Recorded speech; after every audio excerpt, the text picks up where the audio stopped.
ladies and gentlemen, welcome back to Football Insights. We are here again. Please make sure you hit on the subscribe button, you press the post notification bell so that anytime we upload, you will be the first person to receive it. The weekend games review is out already. It is on the channel. Go and check it. Go and watch and like it. Share it for us on your various socials. Make sure you follow us on all our social media platforms on IG, on TikTok, and then on X. Today is Champions League night, right? But we are not going to give you a preview, or we will give you a preview on the finals of the Champions League, and I think I will try for the Europa League preview too on the finals. But then the Champions League review will come on Thursday. So the Champions League review, both the Tuesday and then the Wednesday game, the review will drop on Thursday. But this is a small update and then a big one too, because this news broke out 3 days ago. It broke out 3 days ago, but it looks like people have forgotten it. But this is a big news. It is really big news. But then, before that, make sure you click on the subscribe button and let's get straight into the video. So, this is about the UEFA League ranking. New rankings has come. You know, of course, every single season, teams in Europe are performing. So, if you are performing, it is a point. If you win game, it scores a point for your league, and that is why we use, and that is what we use to, determine the coefficient of the various leagues in Europe. The top leagues in Europe, But then there has been some changes, and then the changes is shocking. And then I saw this coming. La Liga is now the third best league in Europe. You'll be like, oh, yes, La Liga is now the third best league in Europe. In the European top 5 leagues. Let's get straight into the UEFA coefficient rankings here. We have England at the first. Currently, England has one team in Europe, and that is why you see 1 out of 8 teams here. And then the coefficient points is 1004 or 1004.303. So that is the coefficient point that England have scored over the years. And then we have Italy. They have three teams out of 7 teams that they presented for the European competition, being it in the Champions League, Europa League, and then the Conference League. They have 3. Currently, they have 3 teams competing for the European, honors in Europe, and then so that is why you see 3 out of 7 here, and then their point is 89,000.141. That is their UEFA coefficient point, and then we have La Liga. La Liga is here. La Liga has dropped. They have dropped to 3rd. So now La Liga is the 3rd best league in Europe. When I finish this ranking, I will come to what I think about the La Liga teams, But then La Liga, 3rd best league in Europe with 88,000.80. So that is the point they have here. We have Germany, 85,000.909 here. We have France being the 5th. They have 2 teams in Europe out of 6. They have 66,000.831. When you come down, you have Netherlands, the Eredivisie, and then the Portuguese league, and then the Belgium. It continues like that. We have the Danish league. We have everything. It continues like that. Go to SofaScore. Go and check it for yourself. But then La Liga, the shocking news here is that La Liga is the 3rd best league in Europe. Very shocking news. When this news broke, people were complaining, people blaming Javier Tebas and all of that. Of course, he is the president for La Liga, so he should take some of the blames. Of course, fact, he should take some of the blames. But then, the real issue is that La Liga teams, in recent years, they have not been performing. Across Europe, they have not been performing in recent years. Let me say 4-5 seasons, they have not been performing. Trust me. If you take out Real Madrid, you will see that La Liga teams are not doing much to help the coefficient.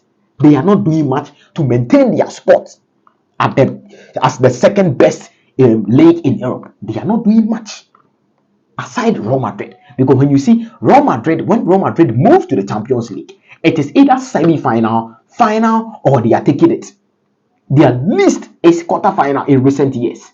So it means that they are doing something. But Barcelona is not helping the situation. Atletico Madrid is not helping the situation. And then, the team Sevilla and then the likes, they are not helping the situation. 2, of course, we cannot do away with the fact that PR and everything is part. How your league is being patronized is also part. You know, UEFA will say it is solely on the, you know, the team performance of the team, but then, bro, purchasing power, everything is part. As we speak, you don't even have a goal line technology in your league. How do you expect your league to move forward if you don't even have a goal line technology in your league? So a lot of things is fighting against La Liga, their teams, and then their financial status too. Because if you are free in terms of finances, that is when you bring in quality players. You don't go in for free players. You bring in quality players for them to come and help your team. But then the finances of the La Liga teams are not also helping the situation. Currently, we can say, yeah, Real Madrid we have strong in terms of finances. But Barcelona are not strong in terms of finances. Even Athletic Club are not strong in terms of finances. Atletico Madrid, they are suffering in terms of finances. Villarreal, those teams, they are suffering. So they are not strong in terms of finances. And that is why you see La Liga here. They have not been performing for the past like 4-5 years. They have not been performing in the European competition across Europe. No, they are not performing. So it is a very, very, very, very sad day for La Liga that they have now dropped.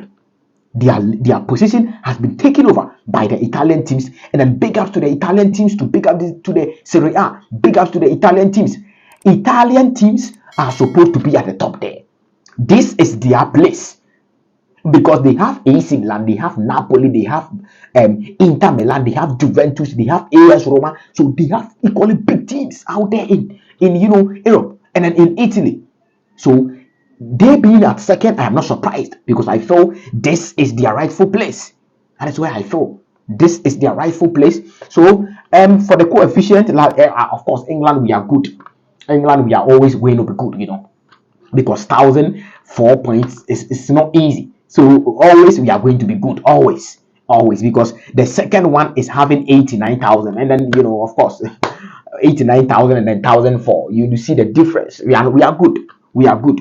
England, we are good. So that is the UEFA coefficient ranking. Very, very sad news for La Liga. La Liga is now the third best league in Europe. What do you think about that? Who do you think is the problem of La Liga? Comment down below. Let me know your comment. Let's move to some news that has been popping up left, right, center. We are moving straight to Erik ten Hag. Erik ten Hag is, so to speak, struggling at Manchester United. Of course, Manchester United, some of their decisions, some of their club model and all of that, it is not good. It is now that Ineos Group has walked in. So Ineos Group is trying to appoint Dan Ashworth and then some technical directors that they could help him propel the club that we knew, Manchester United of 2008, 2009, 2006, 2005. They want to be up there again. So I feel Ineos Group are the right group for this particular project. But then Erik ten Hag, it looks like his future at Manchester United is not on a stronghold. He might leave at the end of the season. Let's check out what Florian Plettenberg had to say about Erik ten Hag and then Bayern Munich leg. Florian Plettenberg takeover. News: Ten Hag, after the rejection of Ralf Rangnick, he is back on the list of FC Bayern. There were talks between Bayern and Ten Hag's management in last week. No direct talks with Ten Hag yet. So it means that there has been links with Ten Hag and then Bayern Munich. Of course, I don't know what is happening at Bayern Munich. They are getting rejected after rejection after rejection. Julien Lopetegui rejected. Zinedine Zidane rejected. Joachim Löw, even they had contact with him, rejected. Even Julian Nagelsmann rejected. They are having series of rejection. I don't know what is wrong with Bayern Munich. Of course, they are not helping the situation. But then Erik ten Hag, Bayern Munich legs. What do you think about it? Do you think Erik ten Hag should leave Manchester United and move to Bayern Munich, one of the most political clubs in European football? Bayern Munich. Do you think Ten Hag will succeed at Bayern Munich? Drop your comment down below. Let me know your comment there. Erik ten Hag move to Bayern Munich is still on. So let's move to another news. Thiago Silva looks like he's going back to Brazil. Thiago Silva, we have a news about Thiago Silva and then the Brazil links, the Fluminense links, and then it has been confirmed by Chelsea.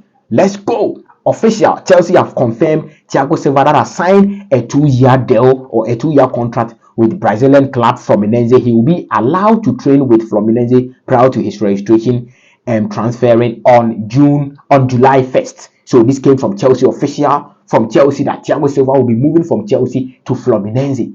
So big shout out to Thiago Silva. I think he's a legend for the club. He is leaving Chelsea at the end of the season, and then he's going back to Fluminense. Two London clubs. It has been reported that Fulham did an inquiry about Thiago Silva. Tottenham Hotspur did an inquiry about Thiago Silva. Let's see. There has been report that Arsenal, but I don't think so. But even though they have, some Edu Gaspar and then some links, Brazilian links there, but I don't think Arsenal inquired. But then the teams that I know are Fulham and then Tottenham Hotspur. I know that they did an inquiry about Thiago Silva, but Thiago Silva is moving straight to Fluminense out of respect for Chelsea. So he has signed a 2-year deal. Thiago Silva, massive respect to you. You are a legend. Go and help Fluminense. You go and meet your best mate there. Marcelo is there. So Thiago Silva, good luck to you, man. Good luck to you, legend. We are still at Chelsea. We have a news about a young kid, a wonder kid at Brazil. His name is Estevao Messinho. We have a news about Messinho Leentui. Let's go. Breaking news. Chelsea are in talks for Estevao and confident of completing a deal. And then it is being reported that Chelsea are willing to, offer 25 million pounds plus add-ons. Some, favorable add-ons. But then Palmeiras are asking for about around 40 million, 35 million pounds plus add-ons.